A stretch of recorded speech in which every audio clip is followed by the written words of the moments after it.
Lunedì 6 maggio, buongiorno Sicilia da Michele Cucuzza e da Emanuela Corsi, buongiorno. I nostri ospiti parleranno oggi delle mobilitazioni studentesche pro-Palestina in mezzo mondo, poi ancora della Corri Catania che è in programma per domenica e dell'approdo in Sicilia della FIOI, la Federazione degli Olivicoltori Indipendenti. Cominciamo con una notizia dell'ultima ora. A Ragusa è in corso una vasta operazione antidroga, 9 arresti eseguiti dai carabinieri, è stata smantellata una fiorente piazza di spaccio con un giro d'affari di oltre 30.000 euro. Veniamo alle indagini sull'omicidio-suicidio di Palermo, continuano a concentrarsi le inchieste sulla pista della gelosia, dei vecchi rancori, ai raggi X la vita dei due coniugi, colleghi e conoscenti non si danno pace per una tragedia apparentemente inspiegabile. La certezza si avrà nelle prossime ore con l'autopsia sui corpi disposta dalla Procura della Repubblica. Per chi indaga però la dinamica è apparsa fin da subito chiara nella sua drammaticità. Laura Lupo ha ucciso il marito Pietro Delia con la pistola di ordinanza e poi si è tolta la vita con la stessa arma. C'è ancora sgomento, incredulità al civico 49 di Via Notar Bartolo, salotto di Palermo, dove si è consumata la tragedia che molti dicono sia legata alla gelosia della donna verso il marito. Sul pavimento della cucina, accanto ai corpi diversi per terra, c'erano 6 bossoli di calibro 9. Il medico legale, ad un primo esame, ha rilevato 4 fori al torace e all'addome dell'uomo, commercialista di 66 anni, ex dipendente della BNL. La donna, 62 anni, poliziotta municipale, aveva 2 ferite alla testa. È probabile che abbia dovuto esplodere un secondo colpo per compiere il gesto suicida. Quando sono entrati i vigili del fuoco hanno visto che Laura Lupo stringeva la pistola fra le dita. I carabinieri non hanno trovato alcun biglietto che anticipasse il gesto, nulla nel comportamento della donna, a giudicare dal racconto di parenti, amici e vicini, aveva lasciato presagire un simile epilogo. Ci coglie molto così amareggiati questa cosa, visto che parliamo di un appartenente al corpo della polizia municipale assolutamente per bene, famiglie per bene, persone per bene. Non ce lo saremmo obiettivamente mai aspettati. Grande lavoratrice, inappuntabile, madre di 2 figli sistemati o comunque in via di avvio, non ce lo saremmo proprio aspettati. Non è stato mai evidenziato nulla che lasciasse anche solo lontanamente intuire la possibilità di un problema, assolutamente. Ci sarebbe però un malessere nella coppia dovuto alla gelosia della donna, ma non solo. La coppia era tornata a vivere insieme dopo un periodo di separazione. Il movente resta ancora da approfondire. Un altro argomento, i cantieri per il ponte sullo stretto che non partiranno prima della fine dell'anno, c'è un lieve rallentamento nei progetti. Ad annunciarlo è stato l'amministratore delegato della società Ponte sullo Stretto Pietro Ciucci e anche l'avvio degli espropri dovrebbe subire un parallelo rinvio. Vediamo. Il progetto esecutivo del ponte sullo stretto di Messina annunciato per l'estate slitterà a dopo novembre, quando ci dovrebbe essere l'approvazione del CIPES. Prima della fine dell'anno quindi i lavori non partiranno sicuramente, ma naturalmente anche l'iter degli espropri subirebbe uno slittamento. L'annuncio è stato dato dall'amministratore delegato della società Stretto di Messina, Pietro Ciucci, che ha scandito i tempi. Si discute infatti ancora della valutazione di impatto ambientale. La Stretto di Messina si prenderà più dei 30 giorni previsti per rispondere alle oltre 200 integrazioni richieste dal Ministero dell'Ambiente. La data limite del 3 giugno per l'invio delle osservazioni relative agli espropri rimane invariata. La procedura però prevede anche la possibilità di chiedere una proroga e la società insieme ai progettisti stanno studiando la possibilità di effettuare ulteriori analisi sul campo che consentirebbero di andare anche oltre. Intanto proseguono le iniziative dei comitati No Ponte. Ieri sera nuova riunione, stavolta al Parco Orcinus Orca, dei cittadini titolari di immobili o di terreni finiti nell'elenco delle procedure di esproprio per i lavori del ponte e delle opere adesso collegate. Raccolte le adesioni per nuove iniziative che verranno organizzate nel mese di maggio. I comitati messinesi prenderanno parte anche alla manifestazione del 18 maggio prevista a Villa San Giovanni. Il Consiglio di Stato ha ribadito lo stop alla proroga delle concessioni balneari, malumori tra i gestori degli stabilimenti che chiedono di indire le gare che sono bloccate, secondo loro, da un pericoloso vuoto normativo. Nuovo stop alle proroghe delle concessioni balneari da parte del Consiglio di Stato. I giudici amministrativi hanno ratificato la data di scadenza delle concessioni demaniali per le spiagge al 31 dicembre dello scorso anno, stabilendo che le amministrazioni devono applicare qualsiasi deroga solo fino al 31 dicembre 2024. La decisione si basa sui principi della Corte di Giustizia dell'Unione Europea che richiedono una procedura di gara per assegnare le concessioni in un contesto concorrenziale. Per i balneari, però, è il caso di dire nulla di nuovo sotto il sole. In realtà non è avvenuta alcuna variazione rispetto al passato. Il Consiglio di Stato anni addietro si è pronunciato dicendo che le gare si devono effettuare. Semplicemente in questa occasione continua a ribadirlo. Pochi però sanno che nella stessa giornata nella quale viene emanata questa sentenza, un'ora dopo, il Consiglio di Stato si pronuncia ordinando la sospensione delle gare a causa della mancanza dei parametri per poterle svolgere. Se è vero quindi che le proroghe decise dal governo fino al 2033 sono una palese violazione della direttiva Bolkestein, per i gestori dei lidi servono delle norme chiare che, oltre a regolamentare il futuro del settore, devono difendere una categoria che da decenni si prende cura di buona parte del demanio marittimo del nostro paese. Intanto Legambiente, ribadendo che le spiagge sono un bene comune, chiede l'annullamento del decreto assessoriale del 30 dicembre scorso, che proroga le concessioni demaniali marittime fino al 31 dicembre 2024. Adesso vi mostriamo a Catania una fogna a cielo aperto in via Santa Sofia. Esasperati i residenti che da oltre 20 giorni sollecitano interventi, però nessuno risponde e i liquami continuano a scorrere. Una fogna a cielo aperto che nessuno vede da oltre 20 giorni tra l'esasperazione della gente che ormai non sa più a chi rivolgersi. Succede a Catania e il fiume che vedete scorre in via Santa Sofia all'altezza del Parco Gandhi. I liquami fuoriescono da questa botola e scivolano a valle, ammorbando l'aria e costringendo i residenti a stare barricati in casa. E fuori anche peggio, visto che i pedoni devono prestare attenzione anche agli schizzi delle auto in transito. È da più di 20 giorni che purtroppo nessuno è intervenuto e la situazione sta degenerando. Situazione igienico-sanitaria da terzo mondo, ma sconcerta soprattutto il silenzio da parte degli enti che dovrebbero intervenire, come conferma questa signora che da giorni, incollata al telefono, cerca l'interlocutore giusto per risolvere il problema. Da 20 giorni ho chiamato il numero verde del comune, non ho ricevuto alcuna risposta e mi sono preoccupata allora di contattare altri numeri di telefono segnalati.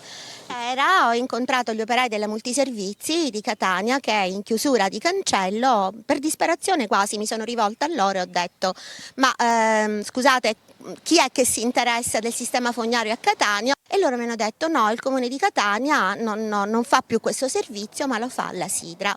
Sono tornata a casa e ho chiamato la Sidra l'indomani mattina, però mi hanno dato due numeri di telefono, uno di un ingegnere e uno di un altro operatore, ma a nessuno dei due numeri ho ricevuto risposta. Piange il telefono e la fogna non ha pietà. Adesso andiamo alla rassegna stampa siciliana con Emanuela Corsi. Sì, partiamo con la prima pagina della Gazzetta del Sud. In primo piano c'è la siccità, sì allo stato di emergenza. Oggi il presidente della regione Schifani prenderà parte alla riunione del Consiglio dei Ministri a Roma. Saranno chiesti 720 milioni di euro. Altri pozzi, autobotti e bypass idrici. Vediamo quindi questa riunione alle 17:30 alla quale dicevamo parteciperà Renato Schifani. La pratica non dovrebbe incontrare alcun ostacolo, ma c'è appunto da definire la durata dell'emergenza e nel dettaglio appunto questi stanziamenti. Il governatore, abbiamo detto, si presenterà con una relazione nella quale si chiedono intanto 720 milioni di euro per fronteggiare l'emergenza. Restiamo nel taglio centrale, vediamo due notizie che arrivano da Messina. Real Cittadella, maxi scerbatura per i rilievi necessari al progetto, un restauro atteso da tempo immemorabile. Qui vediamo appunto una foto di quest'area L'Authority cerca di accelerare la consegna definitiva appunto dell'area alla soprintendenza che ha aggiudicato il progetto di restauro. Risolto ma non del tutto il nodo di presenze abusive nelle grotte, sarà avviata a giorni una maxi scerbatura. E poi l'aeroporto di Reggio Calabria invaso da viaggiatori messinesi. I dati confermano il boom delle nuove rotte. Lo confermano ora anche i numeri di questi primi giorni, da quando Ryanair ha potenziato le rotte. Il Tito Minniti ha moltiplicato i suoi passeggeri, in gran parte provenienti appunto da Messina, nell'ottica dell'area integrata. Altre notizie, vediamo nel taglio alto a Palermo, omicidio-suicidio di via Notarbartolo, la città è ancora sconvolta. E poi a Messina, suggestiva infiorata di Santo Stefano, il sorriso di un borgo. E ancora il ponte, iter previsto e polemiche, la Stretto nega la battuta d'arresto e si fa rovente il dibattito all'interno dell'ordine degli ingegneri di Messina. Ci sono anche altre notizie che arrivano dall'estero, Gaza e Kiev, la pace sempre più lontana, in stallo il negoziato tra Israele e Hamas al Cairo per arrivare ad una intesa. Intanto i russi avanzano in Ucraina, Putin starebbe pensando ad atti di sabotaggio nell'Unione Europea, lo vedremo tra poco. Invece in Italia, per quanto riguarda l'informazione e il servizio pubblico, lo sciopero della RAI scontro aspro Usigrai azienda. E poi altre notizie su premierato e autonomia, clima teso tra Fratelli d'Italia e la Lega verso la conta interna alle europee. C'è un caso di cui si parla tantissimo oggi sui quotidiani, sulle prime pagine. C'è un fatto che arriva dagli Stati Uniti: un giovane italiano è stato arrestato e incaprettato dagli agenti. Si tratta di uno studente umbro di 25 anni accusato a Miami di resistenza a pubblico ufficiale, con mani e piedi legati per 13 lunghi infernali minuti. Tutto in un video shock che ha fatto il giro appunto ieri e tra l'altro sono diverse le reazioni anche da parte del nostro governo. Ma intanto andiamo a vedere la prima pagina della Sicilia. La Sicilia assetata, Schifani va a Roma, crisi idrica, oggi Consiglio dei Ministri sullo stato di emergenza. Agrigento, Caltanissetta ed Enna sono già in ginocchio. E poi please, fotonotizia dedicata appunto a questo caso di questo giovane. Italia indignata per il video shock di un giovane umbro incaprettato a Miami dalla polizia.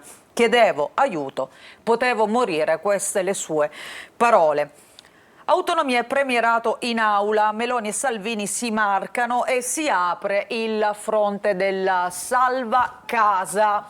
E poi vediamo Jobs Act, Schlein firma il referendum CGL, riformisti Dem in tilt, Renzi che chiede: che ci fate lì? C'è una bella storia oggi sulla Sicilia per la rubrica Lunedì Siciliano di un giovane che parte da Librino, quindi siamo in un quartiere della periferia di Catania, e va a Dubai. La favola infinita del ragazzo che è partito con nulla e oggi è un top manager. E poi il reportage, la tribù siciliana invece sedotta dall'India, la terra del futuro oltre i contrasti.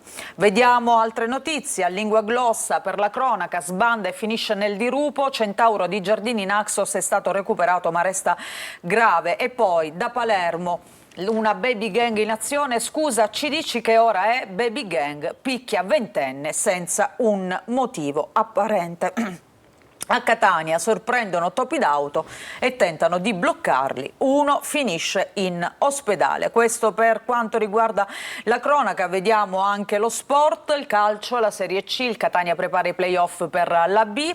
Zeoli, orgoglio e tanto lavoro per provarci. E poi nel capoluogo etneo la polizia sventa una rissa in piazza Bellini.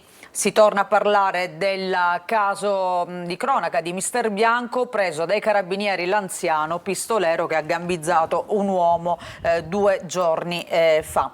Andiamo all'interno della Sicilia di oggi, andiamo a vedere intanto la notizia in primo piano. La Sicilia a secco, Schifani vola a Roma, chiesto lo stato di emergenza, il Consiglio dei Ministri oggi valuta l'istanza della Regione. Subito decreto, ma intanto Agrigento, Enna e Caltanissetta sono appunto senza acqua. Tornano i bidoni e le autobotti, come vediamo in questa foto.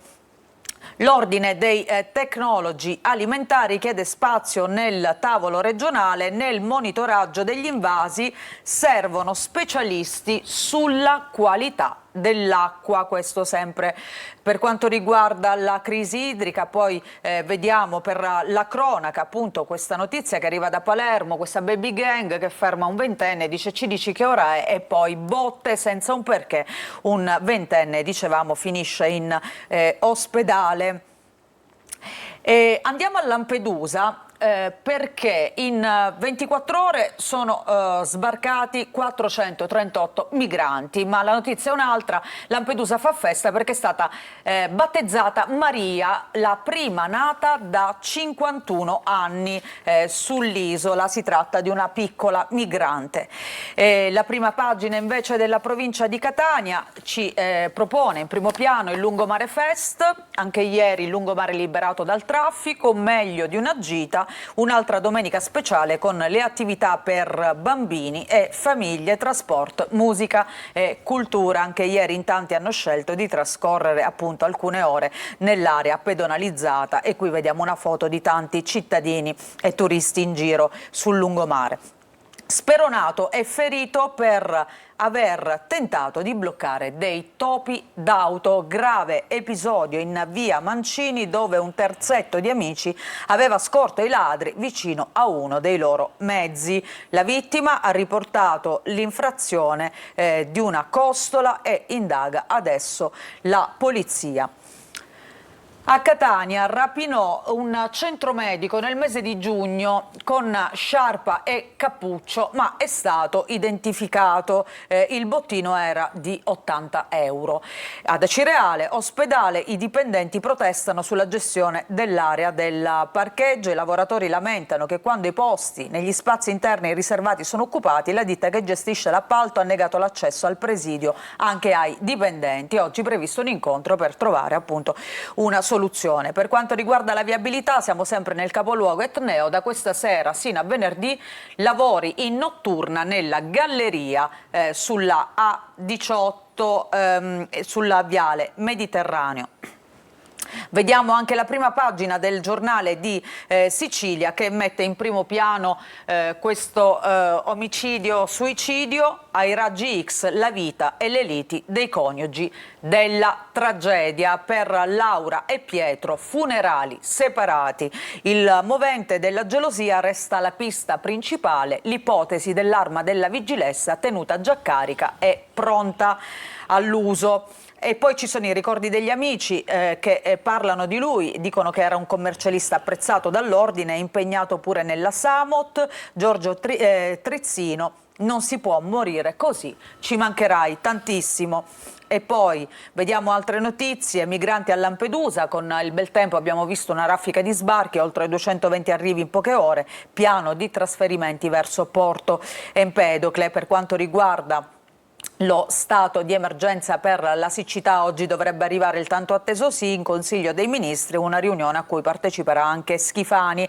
E poi per quanto riguarda il calcio vediamo questa fotonotizia, il Palermo è ai play-off ma c'è un'altra rimonta, al Barbera finisce 2-2, Mignani ancora però senza vittoria. Ci fermiamo qui per la rassegna stampa regionale, tra poco quella sui quotidiani nazionali. State con noi, buongiorno Sicilia.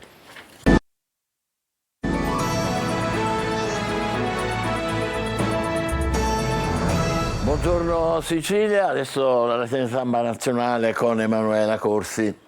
Allora, partiamo dal Corriere della Sera. In primo piano si torna a parlare della guerra in Ucraina e soprattutto della minaccia russa sull'Europa. Le agenzie di intelligence, Mosca prepara violenti atti di sabotaggio. L'Italia si blinda contro gli infiltrati. Non solo il conflitto Russia-Ucraina, ma anche quello in Medio Oriente. Su Gaza niente intesa. Netanyahu chiude Al Jazeera. Non cediamo ad Hamas. Questo, diciamo, un po' il sommario che fa oggi il Corriere della Sera, ma andiamo a vedere anche le altre notizie. Intanto nel taglio centrale c'è questa fotonotizia dedicata al Giro d'Italia. Pogacar, che è già inarrestabile, prima fuga e maglia rosa, lo sloveno cade, poi stacca tutti in salita e vince a Oropa.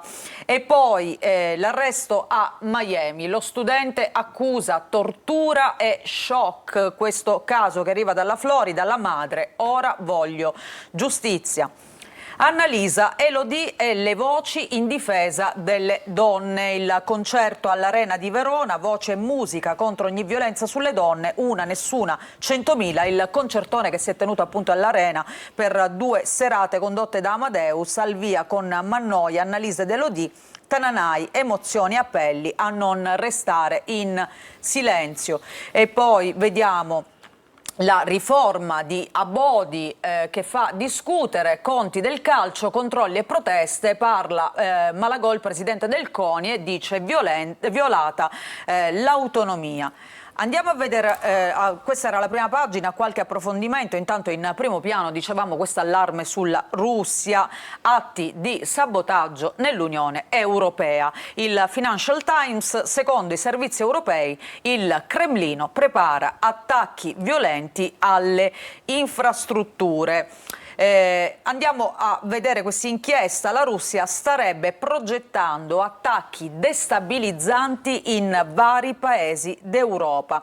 Incendi, esplosioni dissimulate come eventi accidentali, attacchi a diverse infrastrutture. Questa è l'allerta appunto lanciata ieri dal Financial Times, che cita fonti di intelligence europee. E poi vediamo anche qualche numero: 600 i funzionari russi espulsi dall'Europa dopo l'invasione dell'Ucraina. Si trovavano sotto copertura diplomatica, ma facevano parte dell'intelligence. La rete di spie del Cremlino ha subito seri danni e, secondo l'istituto britannico, la Russia sta tentando di ricostruire la sua presenza nel continente. Poi 17.000 le cellule di disinformazione identificate dall'Unione Europea dall'inizio della guerra ad oggi. Roma, azioni fisiche, emissari di Putin, l'Italia si blinda appunto contro gli infiltrati dagli Stati Uniti, un'allerta 2 settimane fa. E poi per quanto riguarda invece la Russia, ci sono le parole di Lavrov che dice non andremo in Svizzera, cioè la Russia non parteciperà alla conferenza svizzera né ad altri summit sull'Ucraina in cui viene promossa la formula di pace del presidente Zelensky. Queste le parole appunto del ministro degli esteri russo Lavrov in un'intervista televisiva. E poi c'è l'altro fronte di guerra, il Medio Oriente, frenata sulla tregua, intesa vicina al collasso. Israele punta su Rafah. Netanyahu fa votare la chiusura di Al Jazeera nel paese e dice non cederemo ai terroristi. Poi c'è un'intervista, ci sono le parole del presidente Herzog che dice il 7 ottobre non c'è stato un olocausto. Queste le parole appunto del presidente israeliano Herzog durante un discorso.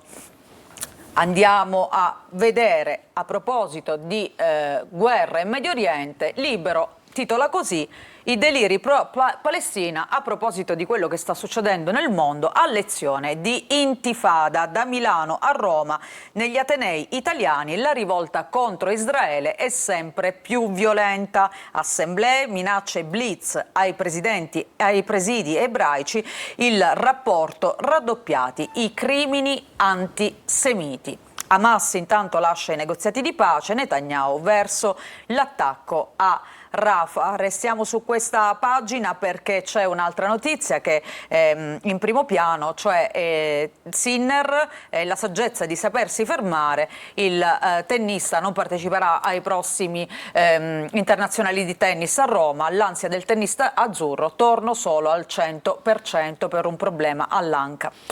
Il Foglio, anche qui le manifestazioni pro-Palestina in primo piano contro i cattivi maestri. È in arrivo anche in Italia un'intifada delle università, si chiede il Foglio, gli studenti palestinesi si preparano a intensificare la mobilitazione. Tra errori, pregiudizi e ignoranza dei fatti, che cosa stanno sbagliando i professori con i nostri ragazzi? Che cosa vuol dire educarli all'odio contro l'Occidente? Un'indagine. Il Giornale. L'allarme del Financial Times in primo piano, cioè spie e sabotaggi russi in Europa. I primi attacchi già messi a segno in Germania e Regno Unito, e poi Israele sfuma per l'ennesima volta la tregua con Hamas. Nel taglio centrale vediamo il premier Giorgia Meloni ad Ascoli Piceno con i bersaglieri, l'ultima di Giorgia di corsa appunto con i bersaglieri. E poi un'altra notizia oggi in primo piano è il giallo del ragazzo torturato a Miami. I fatti sono avvenuti a febbraio, voleva recuperare il telefono in un locale illegale del 25enne, violenze immotivate lontane dal momento dell'arresto. Il Fatto Quotidiano, anche qui si parla di guerra, ecco chi soffia sul fuoco per la guerra mondiale. Non solo Macron, diversi paesi NATO spingono per nuove escalation anti-Putin. Repubblica invece apre con un altro tema, cioè diritto di parola RAI, guerra al sindacato, scontro sullo sciopero proclamato oggi dai giornalisti dell'Usigrai contro l'ingerenza del governo nell'informazione televisiva. Viale Mazzini fa leggere una nota su tutte le reti contro la mobilitazione, si appoggia alla neonata sigla sindacale Uni-RAI. E poi l'altro tema è la giustizia, parla il presidente dell'ANM Santa Lucia, il governo all'assalto della nostra indipendenza. Vediamo di spalla fake news e sabotaggi, le elezioni dell'Unione Europea sarebbero nel mirino di Putin. NATO a Kiev, superiorità aerea e timore atomico, e poi Israele, tregua più lontana, oscurata, Al Jazeera. Nel taglio centrale un'intervista al presidente del CONI Malagò che parla della riforma Bodi e dice è inaccettabile. Andiamo a vedere all'interno di Repubblica intanto lo scontro sullo sciopero RAI, l'azienda accusa i cronisti, il sindacato basta censure. Viale Mazzini fa leggere nei TG una nota contro la mobilitazione appunto dei giornalisti, spargono fake news, la replica Usigrai, parole da padroni della Ferriera, per i Dem, vertici asserviti alla destra. Tutto il caso è partito dalla presenza di Scurati in una trasmissione, dello scrittore Scurati in una trasmissione televisiva di Serena Bortone, la censura appunto del suo monologo e da lì insomma la protesta dei giornalisti.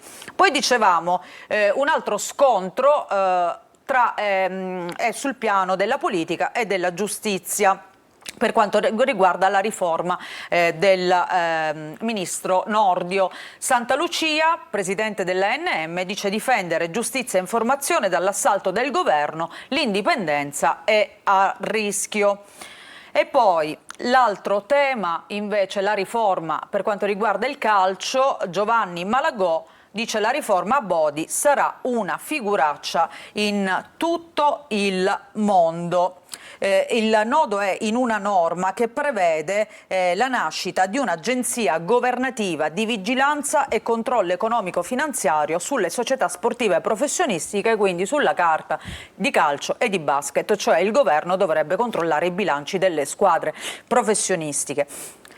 E poi dicevamo il caso di questo giovane italiano, quei 13 minuti di violenza a Miami, torturato dagli agenti, potevo morire. Queste sono le parole di questo studente di Spoleto che è stato incaprettato in Florida, lo vediamo in queste foto pubblicate in esclusiva dal quotidiano nazionale. Ho ancora gli incubi, non riesco a stappare neanche una minerale. Il Dipartimento di Polizia ha aperto adesso un'indagine interna. Tajani alla madre, colpito da tanta crudeltà. Seguiremo il caso e parla anche la mamma di questo giovane. Quando è uscito ha tentato il suicidio 4 volte, ora ha paura di restare solo. Gli hanno messo il ginocchio sul collo togliendogli il respiro, come il triste caso di George Floyd, quel ragazzo afroamericano che poi ha perso la vita. La Nazione, vediamo qui appunto la foto, mi sentivo senza scampo. Matteo Falcinelli, 25 anni, racconta il violento arresto a Miami. Ero una pedina, soffrivo come un cane e non potevo telefonare. Il Tempo, altro che Salis e Orban, l'arresto shock nell'America di Biden, l'italiano torturato, Matteo legato e picchiato dagli agenti, la madre come Floyd, imbarazzo a sinistra dal PD a Fratoianni. E poi c'è un'inchiesta del Tempo su Passaportopoli, perché così a Caracas diventano italiani e la Farnesina adesso manda gli ispettori. Lo scandalo nel consolato del Venezuela di Maduro, le strane parentele e le false identità nei piccoli comuni. Andiamo a vedere La Stampa. Trattato da terrorista vivo per miracolo, lo studente italiano Matteo Falcinelli è stato seviziato in una cella di Miami. Tajani, ce ne occuperemo, la madre poteva fare la fine appunto di George Floyd. E poi c'è un'altra notizia in primo piano, Xi Jinping che arriva in Europa e sfida l'America, il presidente cinese in visita da Macron per allargare la sua sfera di influenza insieme per la pace in Ucraina. Bene, ci fermiamo qui con la rassegna stampa. Fra pochissimo i primi ospiti sono 2 studenti universitari di Catania. Parleremo con loro delle mobilitazioni in corso in mezzo mondo per la Palestina. State con noi, buongiorno Sicilia. Un saluto e ben ritrovati a questo aggiornamento previsionale da Emma Parigi di Trebi Meteo. Contesto anticiclonico nella nuova settimana sull'Italia centro-meridionale, su Sardegna e Sicilia, mentre qualcosa torna a cambiare al nord per l'affluire di aria umida. Diamo uno sguardo più in dettaglio alla Sicilia, godrà di un lunedì con tanto sole sull'isola, ventilazione in prevalenza debole, salvo locali rinforzi da sud, temperature massime in conseguente aumento. Difatti riusciremo a toccare in diverse zone picchi anche di 24-26 gradi. Ora vediamo cosa ci attenderà nella giornata di martedì. Il sole resterà prevalente sull'isola, tuttavia inizieranno a tornare un po' di nubi. Localmente potranno anche offuscare il cielo, ma non daranno luogo a conseguenti effetti. Le temperature diurne al più inizieranno a perdere qualche grado. Per sapere nel dettaglio come andrà da voi vi rimando all'app gratuita Trebi Meteo, oppure consultate gli articoli presenti sul nostro sito web.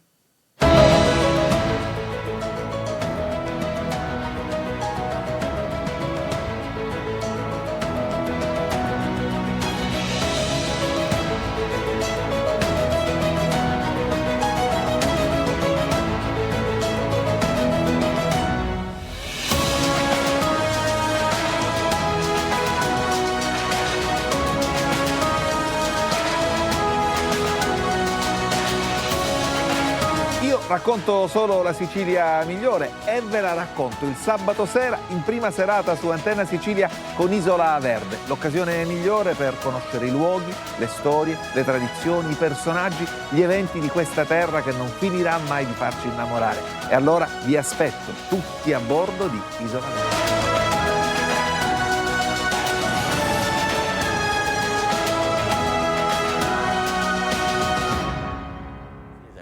eccoci qua. Noi abbiamo due studenti universitari di Catania, sono Carlo Consoli, che è rappresentante del Dipartimento di Economia, e Andrea Ferraù, che è rappresentante del Dipartimento di Giurisprudenza.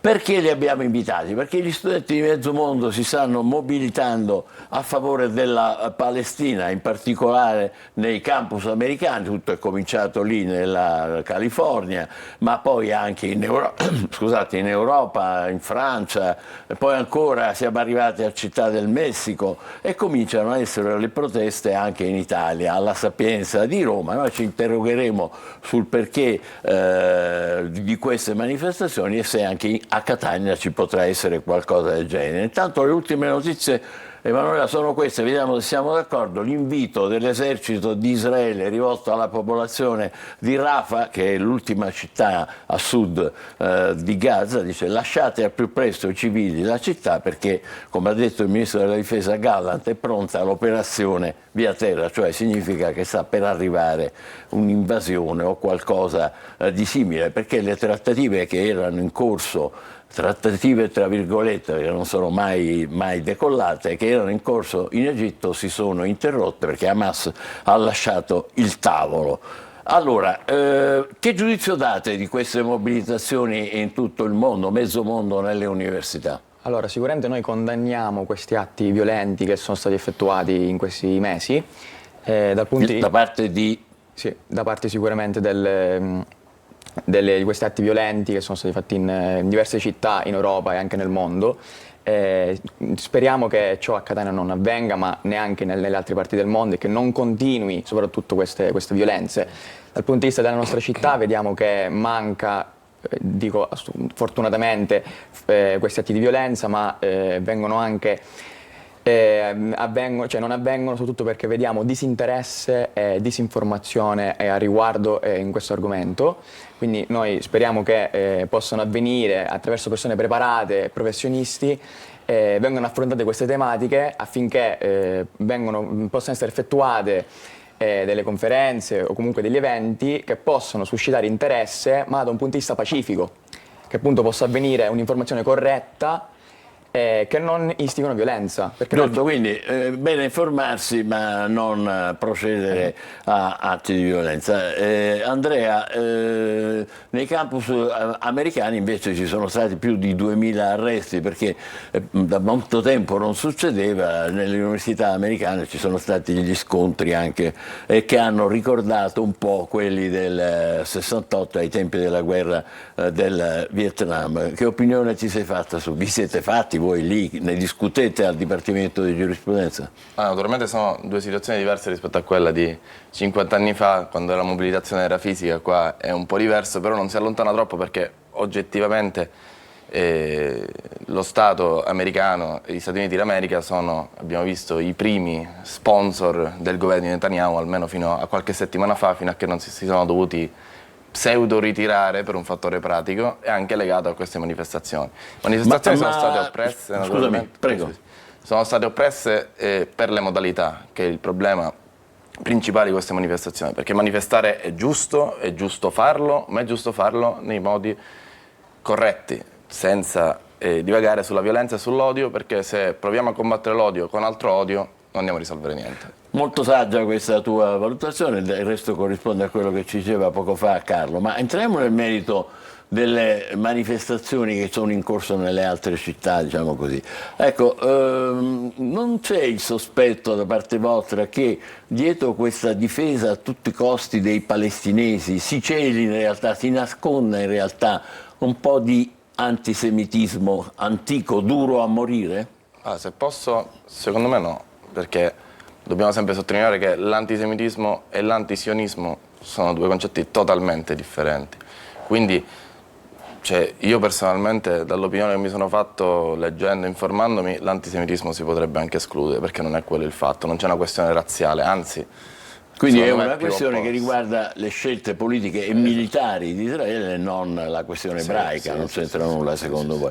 Ma il fatto che non si parli mai della liberazione degli ostaggi è una cosa strana, è curioso, perché non si chiede anche che Hamas liberi gli ostaggi? Sì, sicuramente noi condanniamo questi atti di violenza a riguardo, speriamo ovviamente che possano sicuramente finire a breve, ma che, le ripeto, tutto parte dall'inizio, quindi anche dall'organizzazione di questi atti di violenza e di questi cortei che ovviamente condanniamo affinché possano sicuramente finire a breve.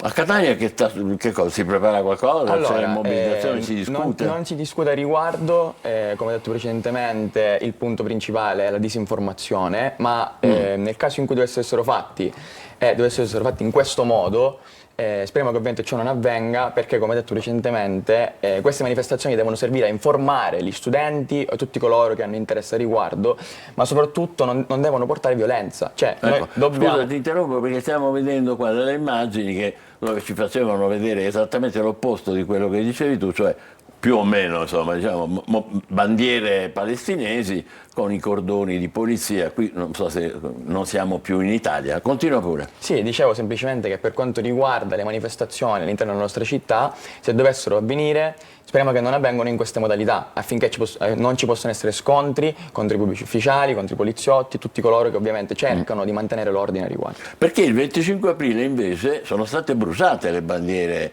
di Israele. Sì, c'è stato un episodio, d'altronde si è ripetuto in più città, a Roma in particolare la Brigata Ebraica si sostiene abbia avuto una carica da parte dei pro-Palestina. Sì, secondo me quella non è, ripeto, è un'esagerazione. Ma anche a Catania è successo? Sì, anche sì, in Piazza Duomo se non sbaglio. Sì, quella è un'assoluta esagerazione, quasi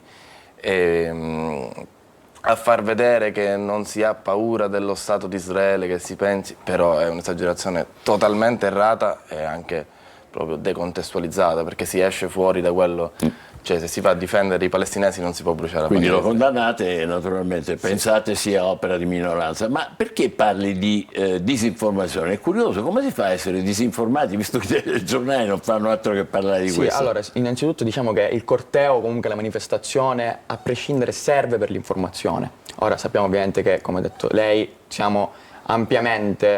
disponiamo ampiamente di tutti quei servizi che servono all'informazione.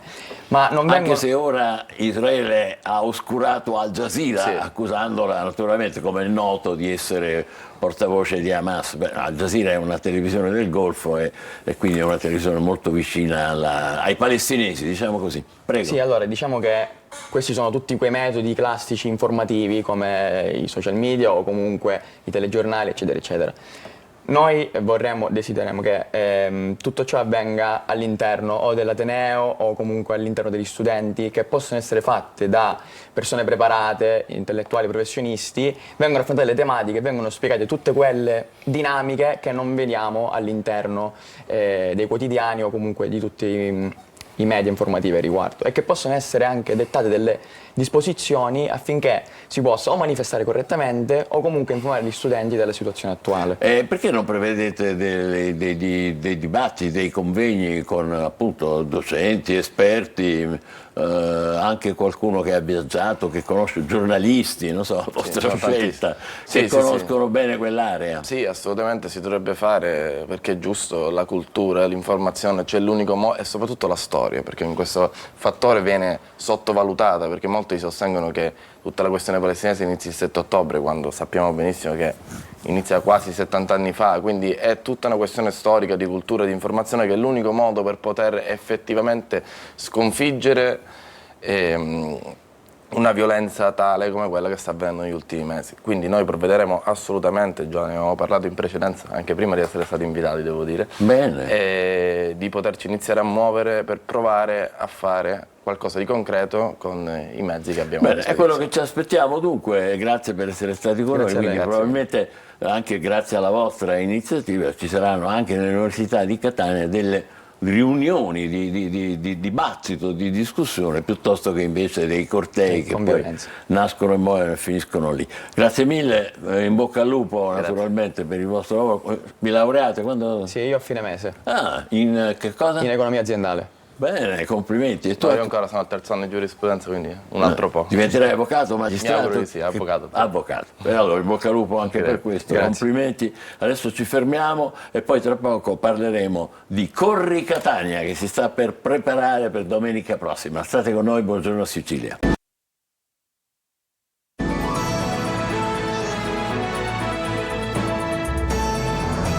Siamo a Catania, tutto pronto per Corri Catania di domenica 12. Ne parliamo con chi è dentro a questa preparazione, Elena Cambiaghi, che fa parte dell'organizzazione appunto di Corri Catania, è arrivata alla 16ª edizione. 16ª edizione, porca miseria, una cosa bellissima. E poi l'avete riconosciuto dalla sua divisa bellissima, Danilo Di Mauro, vicepresidente della Croce Rossa di Catania. Benvenuto, in bocca al lupo, noi sempre, come dire, ammiriamo e apprezziamo molto quello che fate. Allora, quest'anno c'è un simbolo particolare, non so se poi lo vedremo, una maglietta, vero? Com'è la maglietta? Ogni anno la maglietta è il simbolo di Corri Catania, è il simbolo della solidarietà e il simbolo di questo evento che dal 2009 porta veramente una ventata di festa e di entusiasmo nella nostra città. Perché ha uno scopo, naturalmente. Cioè... Assolutamente sì, ogni anno promuoviamo un progetto solidale e quest'anno siamo qui appunto con Croce Rossa perché il dono di Corri Catania sarà proprio destinato alla Croce Rossa. Infatti si chiama Officina del Cuore, se non sbaglio. Sì. Di che si tratta? Allora, noi abbiamo attrezzato un ambulatorio solidale rivolto alle persone più in difficoltà, i più vulnerabili. Questo ambulatorio, che è attivo sul nostro territorio già da qualche anno, grazie al contributo di Corri Catania, ogni anno si arricchisce di nuove strumentazioni, di nuovi dispositivi e quest'anno appunto è Officine del Cuore. Quindi è mobile o è... È un ambulatorio fisso, è un ambulatorio... Dove si trova? In centro, presso la sede della Croce Rossa di Catania di Via Etnea. E quindi domenica sarà accessibile, sarà disponibile per coloro che parteciperanno a Corri Catania, giusto? Certo, sarà possibile visionarlo. La cosa più importante è che questo ambulatorio attivo ogni settimana fornisce, eroga visite specialistiche alle persone in difficoltà. E quindi anche prevenzione, anche persone fragili e tutto quanto. C'è un kit anche, parliamo anche di queste cose che poi incuriosiscono sempre tutti e fanno piacere, magari ai più piccoli ma non solo. Il kit di Corri Catania appunto è lo strumento attraverso il quale si può partecipare all'evento, alla corsa camminata, cioè questa borsa che contiene una borsa, la maglietta e il pettorale numerato. Il pettorale numerato fa pensare a una corsa agonistica. No, la nostra è una corsa non competitiva, è un evento aperto a tutti, si può fare correndo, camminando, l'importante è esserci e sentirsi protagonisti di questa che è una vera gara di solidarietà. Quindi si può anche camminare, non è detto anche se sì. Corri Catania, ma si può anche fare, diciamo... Corri Catania come vuoi tu, scegli tu il passo che desideri. Bellissima questa qua. E il percorso qual è? L'avete stabilito già? Certo, il percorso è un percorso di 5 km, è un percorso bellissimo perché tocca dei punti veramente significativi della nostra città. Si parte da Piazza Università, che è il nostro quartiere generale. Scusi se l'interrompo. Sì, forse si intravede, è un po' piccolino, però prego. La cartina dell'evento che appunto riproduce il percorso, si parte da Piazza Università, che è il quartiere generale dove già da giovedì sarà allestito il villaggio Corri Catania. Ah, giovedì c'è il villaggio. Partiamo da giovedì, per 4 giorni ininterrottamente saremo sulla piazza proprio per creare l'attesa e con tantissimi eventi di avvicinamento al giorno della corsa camminata che è domenica. Il percorso, come dicevo, parte da Piazza Università, percorre la via Etnea, poi si sale da via Sant'Euplio, si entra alla Villa Bellini, il nostro polmone verde meraviglioso, poi si esce, si fa Santa Maddalena, ci dirigiamo verso Piazza Dante, poi da lì ci muoviamo su via Teatro Greco, scendiamo verso la zona del Castellursino e dal Castellursino si rientra con l'arrivo su Piazza Duomo, proprio davanti al nostro meraviglioso Bellissimo. Duomo. Un percorso piuttosto vasto, impegnativo, direi. Beh, diciamo che ognuno lo può fare come desidera. Appunto, è chiaro. Però ci sono anche quelli che vengono lì a agonismo quasi. Assolutamente, i competitivi ci sono sempre, assolutamente sì. E sono i benvenuti tutti. Certo, perché sono quelli che danno anche un po' di smalto. La Croce Rossa si dà da fare molto, è coinvolta in iniziative come queste, vero? Sì, noi siamo molto attivi sul territorio proprio nell'ambito dell'assistenza ai più vulnerabili. Garantiremo infatti all'evento Corri Catania non solo l'assistenza sanitaria, quindi con i nostri mezzi e con il nostro personale, ma saremo anche presenti con uno stand proprio all'interno del villaggio Corri Catania. Sul territorio siamo molto attivi con diverse iniziative solidali e di beneficenza in aiuto alla popolazione, agli ultimi, all'interno delle scuole, delle piazze, degli ospedali. Siamo molto vicini, ecco, agli ultimi.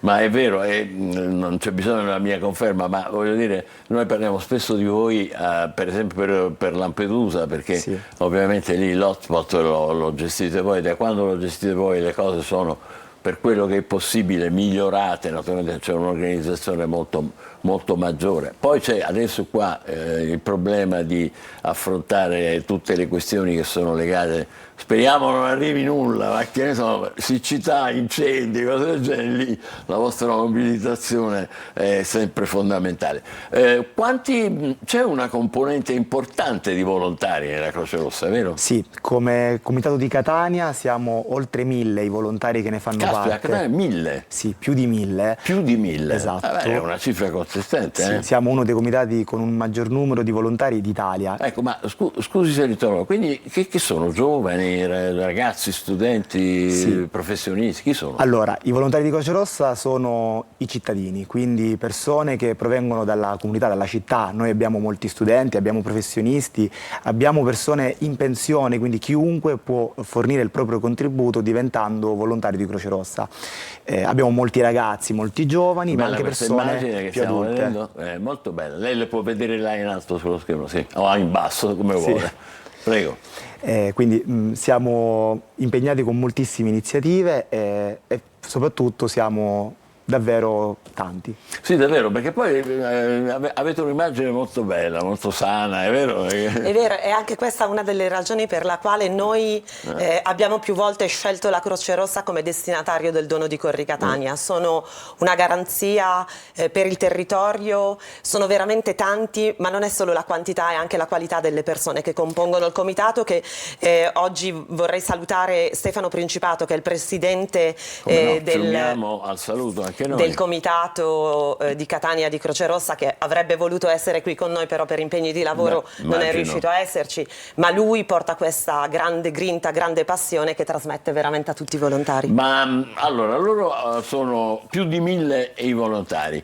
I partecipanti di Corri Catania chi saranno? Chi sono in generale? Sono tanti, sono variegatissimi. Uno dei nostri pallini fin dalla prima edizione era la trasversalità dei partecipanti all'evento. Corri Catania è di tutti. Il nostro slogan è Catania corre per Catania e noi vogliamo che veramente sia l'intera città. Non è un quartiere, non è una zona, non è una categoria sociale. È veramente una Catania che corre per amore della propria città lungo le strade della città e per un obiettivo solidale che rimane concretamente presente Queste immagini sono bellissime, qui sono prevalentemente giovani, ragazzi, ma poi arrivano anche le famiglie, stiamo vedendo quella signora col bambino piccolo e quindi significa un po' tutti, trasversale, come si usa dire un po'. Assolutamente sì, partecipano veramente tutti, è una grande festa e quindi tutti sono i benvenuti e c'è sempre veramente tanto entusiasmo attorno all'evento.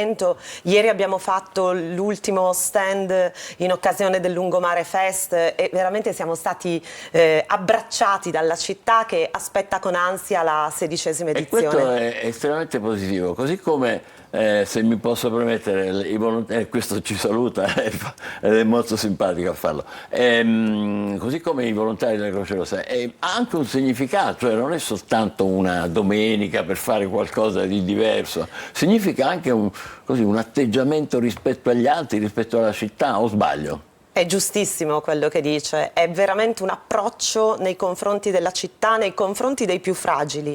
Credo che un po' la chiave del successo di Corri Catania sia proprio quella di sentirsi tutti protagonisti di un evento che poi si concretizza in un dono.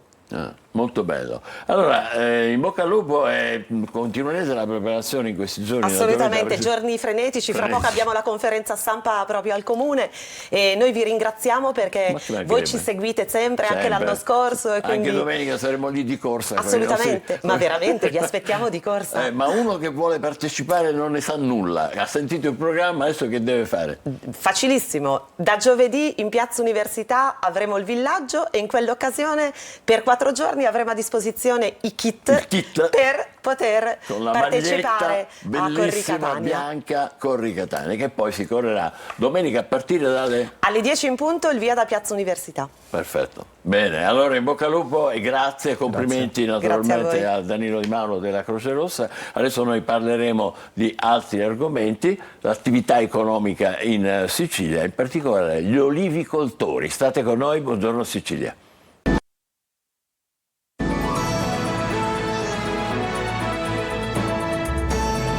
Buongiorno Sicilia, una notizia dell'ultima ora, purtroppo un incidente stradale mortale, un giovane di Acireale è deceduto vicino a Guardiamangano nel corso della notte, per cause ancora in fase di accertamento. Era in moto e si è schiantato contro 2 auto, pensate, finendo rovinatamente sul selciato, riportando gravissime ferite alla testa. Un incidente terribile e ci dispiace naturalmente doverlo annunciare. Comunque si tratta di un giovane di Acireale che è morto nella zona di Guardiamangano. Adesso basta, passiamo ad altri argomenti e ci occupiamo della Federazione Italiana Olivicoltori Indipendenti, si chiama FIOI, che approda anche in Sicilia, e lo facciamo con Caterina Mazzocolin, che è segretaria generale. Buongiorno e benvenuta, sono in collegamento, e l'altra persona è Antonella Titone, che vedete sul lato destro dello schermo, vicepresidente nazionale della FIOI. Allora, Caterina, lo dico io, Mazzocolin è uno dei soci fondatori, mentre Antonella è titolare di un'azienda storica dell'olivicoltura siciliana. Ci occupiamo di questo argomento che seguiremo anche noi come Antenna Sicilia e Telecolor, siamo media partner dell'evento e con la nostra trasmissione Isola Verde, condotta come sapete dall'amico Ruggero Sardo, seguiremo l'evento. Quale evento? Cominciamo da oggi alle 10:30 a Tenuta Cavasecca di Noto, vicino a Siracusa ovviamente. Che succede? Chi ce lo racconta? Buongiorno. Oggi abbiamo il piacere di incontrare gli olivicoltori indipendenti soci della nostra federazione, proprio come dicevi alla Tenuta Cavasecca, ma incontreremo anche tanti altri olivicoltori che non sono ancora soci, proprio per presentargli il progetto. Non vediamo l'ora, sarà una giornata dedicata proprio al confronto e a incontrarci fra di noi.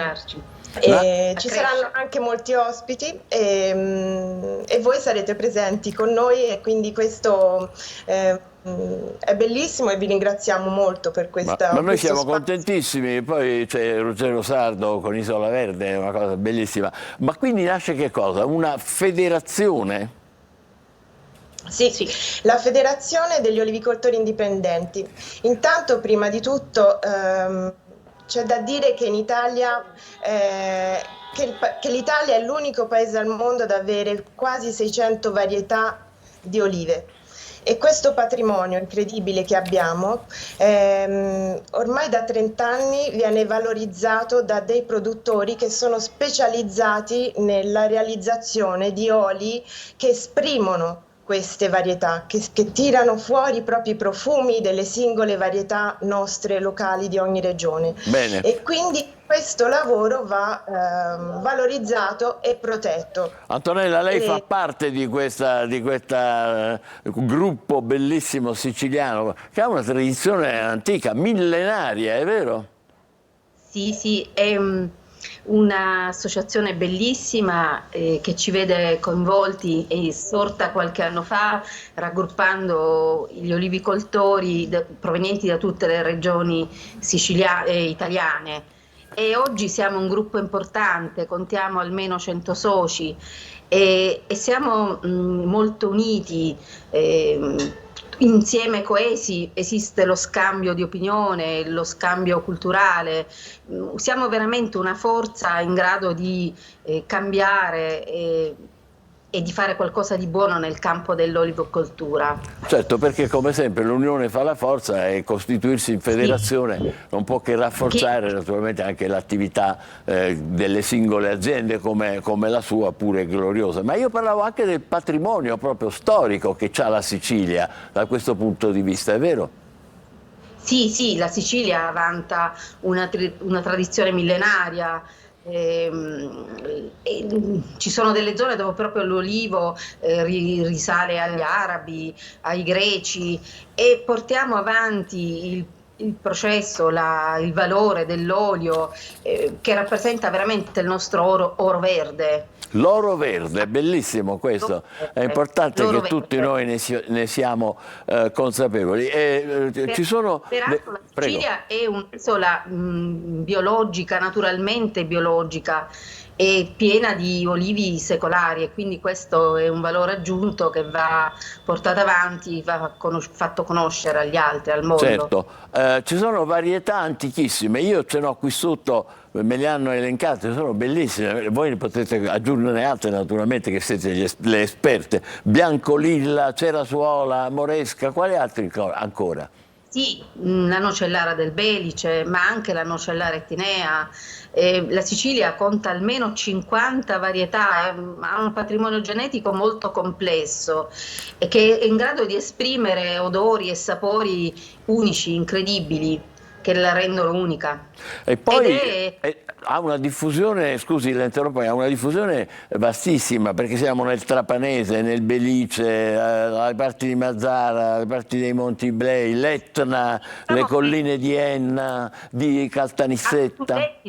Esiste anche un'olivicoltura eroica anche in zone difficili quali l'Etna, si è in grado di coltivare l'olivo. Diciamo che l'olivo è una pianta che si adatta benissimo a tutto e cresce anche in zone difficili. E la Sicilia, come altre regioni, sa esprimere questo meraviglioso patrimonio olivicolo, proprio che rende la Sicilia e l'Italia unica nel mondo, perché credo che non esistano, anzi non esistono nazioni al mondo capaci di esprimere un patrimonio così importante. Ma questo è bellissimo. Così variegato. È bellissimo sentirlo dire da lei, che poi, oltre ad essere vicepresidente nazionale della federazione, è anche addetta ai lavori, come si suole dire. Caterina, la Federazione Italiana Olivicoltori Indipendenti, FIOI, che approda oggi in Sicilia, serve innanzitutto a valorizzare l'extravergine, giusto?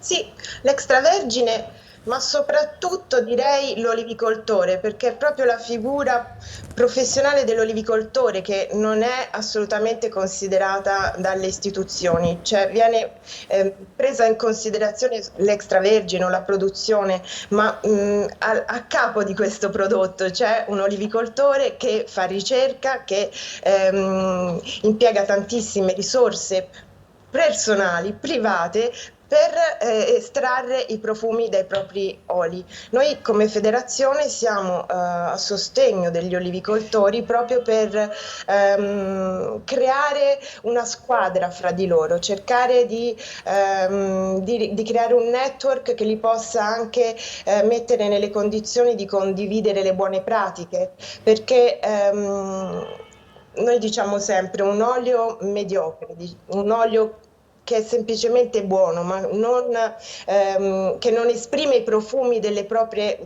varietà delle olive con cui è stato prodotto, che tu sia sull'Etna o che tu sia in Toscana, non c'è nessuna differenza. Quindi quello che è importante fare è aiutare gli olivicoltori a migliorarsi nell'estrazione di questi profumi, nella precisione dei sentori, e la maggior parte dei soci sta tutti i soci della FIOI stanno lavorando in questo percorso, alcuni di loro hanno cominciato già da 30 anni in questa ricerca e sono praticamente degli scienziati. Se li andiamo a trovare nel nostro immaginario collettivo italiano, l'olio è legato alle presse a pietra, ai nostri anziani che raccoglievano le olive, e in realtà c'è stata una rivoluzione in questi anni. Adesso la tecnologia è altissima. Se andiamo in un frantoio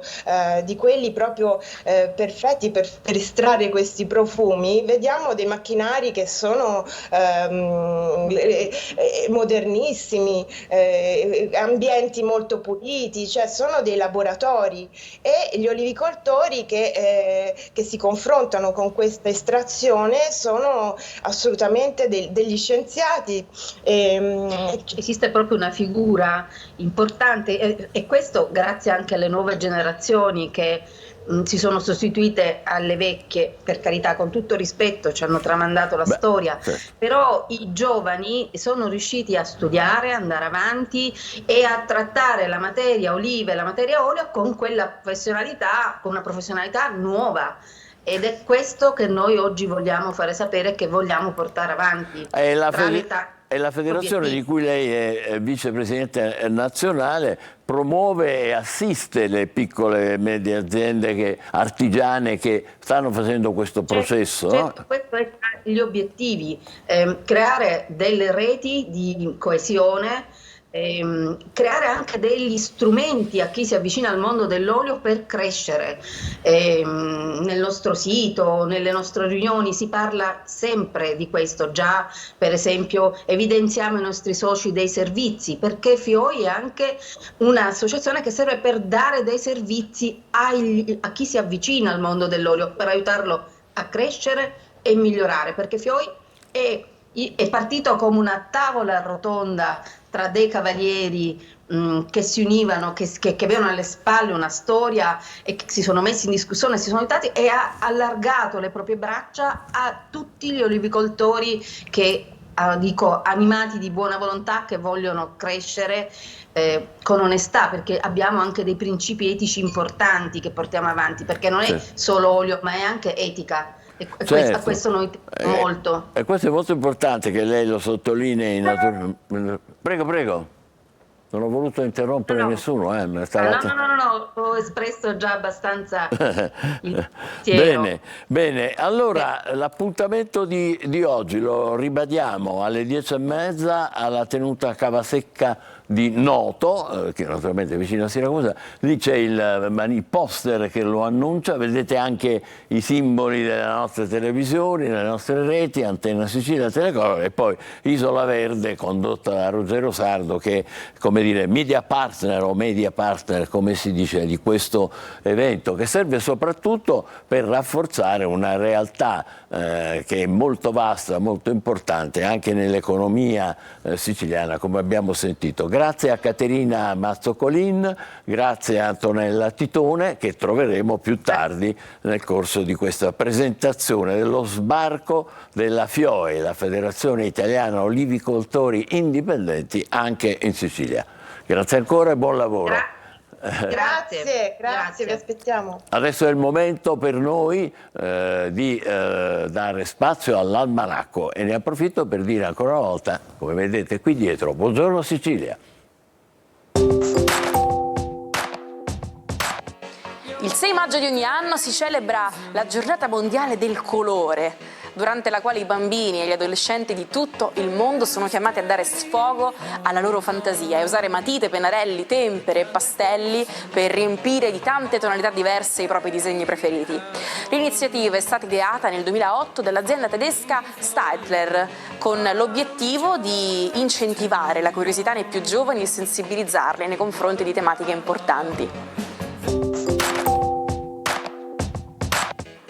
Vi siete mai chiesti perché i jeans tendono a scolorirsi facilmente? La risposta sta nel loro colorante, l'indaco. Utilizzato sin dagli antichi egizi, l'indago derivava da una pianta dell'India originariamente, oggi viene prodotto sinteticamente. Questo colorante ha una peculiarità: le sue molecole non si legano alle fibre del tessuto e ciò rende i jeans particolarmente sensibili ai lavaggi, facilitando la loro scoloritura. Questo difetto è diventato un vantaggio nella moda, conferisce ai blue jeans quel caratteristico aspetto invecchiato e sempre più vissuto con ogni lavaggio. All'inaugurazione erano presenti la regina Elisabetta II e il presidente della Repubblica francese François Mitterrand. Furono loro il 6 maggio del 1994 a fare il primo viaggio ufficiale nel tunnel sottomarino della Manica che collega la Francia e la Gran Bretagna. La galleria ferroviaria è lunga più di 50 km e viene utilizzata in media ogni anno da oltre 10 milioni di passeggeri, 2 milioni di auto e 1 milione di camion. È il momento dell'oroscopo. Buongiorno Sicilia.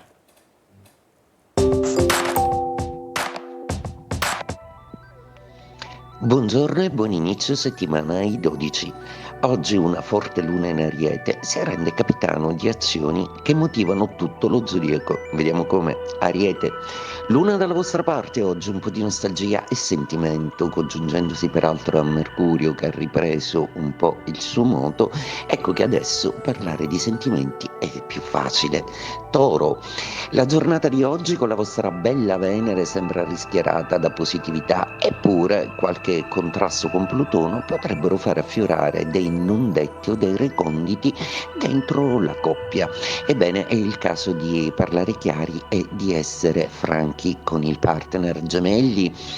Oggi la giornata è decisamente movimentata, piena di vigore, forza, voglia di dialogo, soprattutto amicale. La luna si congiunge al vostro beniamino Mercurio, per cui adesso sarà più semplice esprimere i propri pensieri rispetto alle persone singole, ma anche a gruppi di lavoro o a entourage familiari. Cancro, la luna oggi è fortissima, è marziana, un po' forse vigorosa, troppo, e con una quadratura che congiungendosi a Mercurio vi raccomanda di misurare bene le parole. Leone, la giornata oggi è ottima visto che la luna forma un bellissimo trigono e vi rafforza da un punto di vista emotivo e sentimentale. Oggi vi sentite un po' più sicuri di voi stessi, sfruttate bene la faccenda per rendervi anche chiari nei vostri progetti lavorativi. Vergine, una luna che tocca Mercurio è assolutamente un toccasana per voi. Forse un po' di timore emotivo che però può essere esplicato rispetto alla presenza di chi vi vuol bene. Una presenza amica accoglierà le vostre incertezze sul futuro. Bilancia, la luna oggi in opposizione non è certo un buon modo di iniziare la settimana, proprio perché è uno di quei lunedì in cui tornereste volentieri a letto, ma niente paura, perché le dinamiche che hanno in serbo le stelle sembrano fare della serata di questo lunedì una serata con una telefonata inaspettata che vi sorprenderà. Scorpione, la giornata di oggi è una giornata che vi fa sentire un po' la distanza degli astri. Venere è in opposizione, come anche Sole, Urano e Giove. È un momento in cui dovreste più godere delle piccole cose che non estendere la progettualità e i desideri in maniera ampia. Per adesso volate basso. Sagittario, giornata molto piacevole proprio perché la Luna vi dà vigore assieme a Marte e a Mercurio. È arrivato finalmente il momento di potervi relazionare in maniera più serena e anche più passionale. Capricorno, la quadratura della Luna oggi non è proprio quello che fa di un lunedì il giorno adatto per iniziare dei progetti, anzi forse proprio rispetto a questi potreste sentire un po' la tensione di chi non collabora con voi ai vostri stessi tempi e alle vostre stesse velocità. Non lamentatevi, cercate di trovare un punto di incontro che accontenti entrambe le parti. Acquario, giornata oggi molto interessante proprio perché la Luna dall'amico sestile vi propone comunicazione, uscita e socialità. Qualcosa sta per fare aumentare la vostra popolarità, ma anche il vostro fascino a cui ben pochi sapranno resistere oggi. pesci. La giornata di oggi prevede un certo sguardo sull'oggi, un po' più rassicurato e rassicurante. Le prospettive sono piene, avete tutta una serie di piani di azioni, non resta che viverle e darci dentro fino in fondo. Vi sentite un po' più sicuri di voi stessi e il Sole e Saturno, dialogando in perfetto sestile, vi daranno tutta la stabilità che vi serve. Sia Marco Amato per il suo puntuale oroscopo. Abbiamo ancora il tempo per dare un'occhiata ai quotidiani. Sì, allora parliamo di Caro Caffè. Condannati al caffè sintetico, scrive oggi, vediamo Repubblica, chicchi in laboratorio perché quello vero costerà troppo, quindi è probabile che dopo la carne sintetica ci sarà anche il caffè sintetico. Per gli esperti sarà impossibile sostenere la domanda mondiale, una decina di aziende pronte con le alternative, dicono il sapore è identico, i surrogati saranno ceci, datteri e bioreattori. E poi, tu ridi Michele, ma... Fatto con i ceci. Caffè con i ceci. Non è male, un bel caffè. Bisogna solo abituarsi poi per il resto. Esatto. Pensa che a Londra il caffè è già un lusso, una tazza vola a 5 sterline. 5 sterline. C'è solo 5 sterline. Se abbiamo ancora qualche secondo ti faccio vedere altre notizie. Allora, Madonna che conclude il suo Celebration Tour a Copacabana sulla spiaggia, un gran finale con 1,5 milioni di fan per celebrare appunto la regina del Concetto pop. gratuito, 1,5 milioni. Bene, oggi è lunedì 6 maggio, andiamo indietro nel tempo, nel 1682 come oggi Luigi XIV decide di spostare la sua corte dalla capitale Parigi al palazzo di Versailles. Scusate, lui che era il Re Sole cerca di allontanarsi dalle tensioni, dai pericoli che agitavano la politica di Parigi.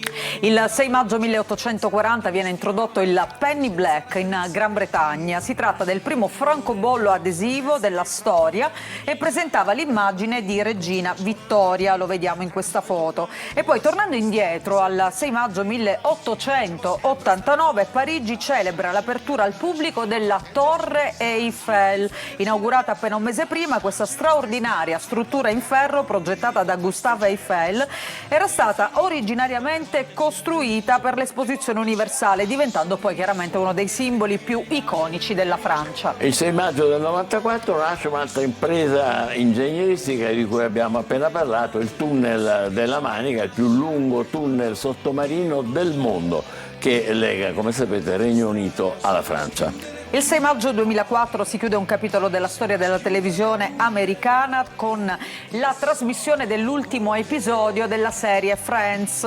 Dopo 10 stagioni la serie ha salutato il suo vasto pubblico e proprio lo scorso anno, il 6 maggio 2023, il Regno Unito ha celebrato l'incoronazione di Carlo III e della regina Camilla nell'abbazia di Westminster. Carlo infatti era sceso al trono l'8 settembre 2022 alla morte della madre, la regina Elisabetta II. Musica adesso, il 6 maggio del 2014 Francesco Renga lancia il suo Giorno più bello del mondo. Questo brano ha rapidamente scalato le classifiche e nel 2017 è stato nuovamente inciso da Renga insieme a Max Pezzali e a Neck, e con il mio giorno più bello del mondo, augurandovi che sia anche il vostro, vi salutiamo e vi diamo appuntamento a domani. Renga! A domani.